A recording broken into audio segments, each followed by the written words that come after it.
Hello guys! Hello Fire Sign! Hello Leo, Aries, Sagittarius! Welcome dito sa aking channel, Kapalaran 888. Welcome! Alamin natin kung anong messages, vibration, gabay, energy para sa araw na ito. Ito general reading, pwede kang makaresonate. Gamitin mo ang iyong intuition sa panonood. Fire Sign, Leo, Aries, Sagittarius. Fire Sign, Leo, Aries, Sagittarius. Fire Sign, Leo, Aries, Sagittarius. Okay. Kumuha pa tayo ng isa. Fire Sign, Leo, Aries, Sagittarius. Okay. So, unang barahan natin dito is yung morning affirmations. Ito yung manifestation mo eh. Sinasabi ng baraha sa'yo na sa araw na ito, simulan mo ang araw na ito na positibo ka. Okay? So, kung ano yung sasabihin natin, ma-attract natin yon. Kung ano yung iniisip natin, mangyayari yon. Kung ano yung minamanifest natin, mangyayari yon. So, sinasabi ng baraha, simulan mo ang bawat araw mo na positibo yung affirmation mo, lalo na sa pagkagising natin sa umaga, kasi siya ay nakakatulong para mabuksan yung gates of manifestation sa buhay mo. Like for example, pagkagising pa lang natin, negative na agad, nagmumura na, or pwedeng bad trip ka na, talagang hindi papasok yung swerte sa ganun, hindi papasok yung good luck, good fortune, or yung simoy ng pagbabago kasi bad trip ka na, 'di ba? So, kinakailangan nating maging positibo pagkagising pa lang, magpasalamat tayo sa Panginoon na buhay pa tayo, nagising pa tayo, magpasalamat tayo sa mga biyaya na binibigay niya, and kahit yung mga biyayang hindi pa niya binibigay, okay? Next card is yung self-employment natin. Sinasabi ng baraha sa'yo dito na ikaw daw ay isinilang na negosyante, okay?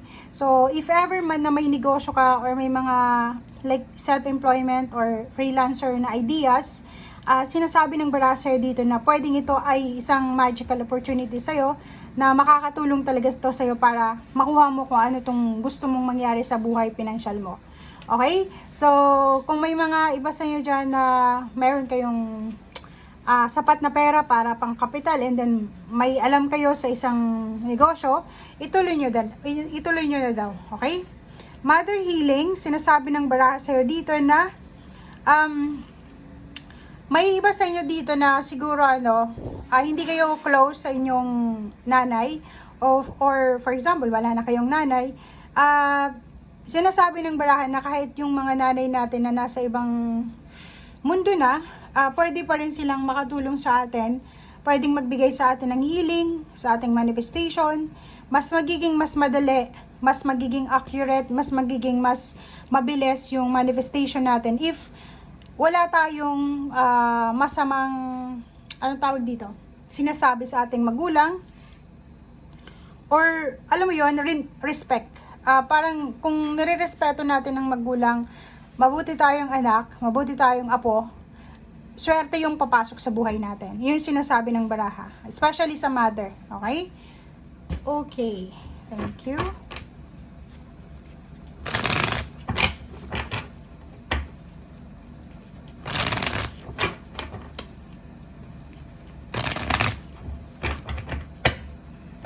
Okay. Fire sign, Leo, Aries, Sagittarius. Or parang sinasabi ng baraha niya na yung swerte natin ay nakadepende din sa kung paano natin tratuhin ang ating magulang. Okay? So, yun.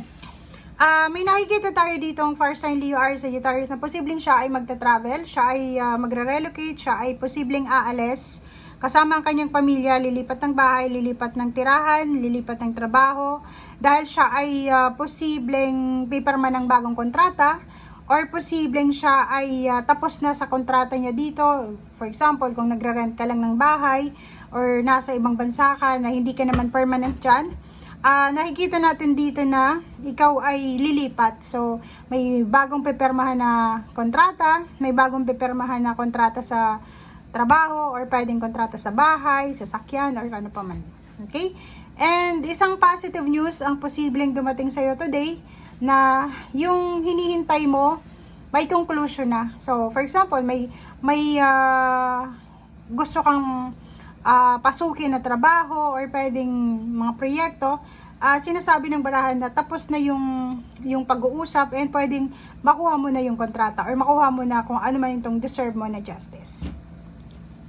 Okay, so yun. So ngayon, sa araw na ito, parang nararamdaman mo na abot kamay mo na yung wini-wish mo, abot kamay mo na yung pangarap mo, and may pag-asa. 'Di ba? Kung halimbawa, for the past few days na feeling mo, wala nang nangyayari sa buhay mo, feeling mo stagnant na, but sa araw na ito, sinasabi ng barahan na posibleng makaramdam ka ng pag-asa.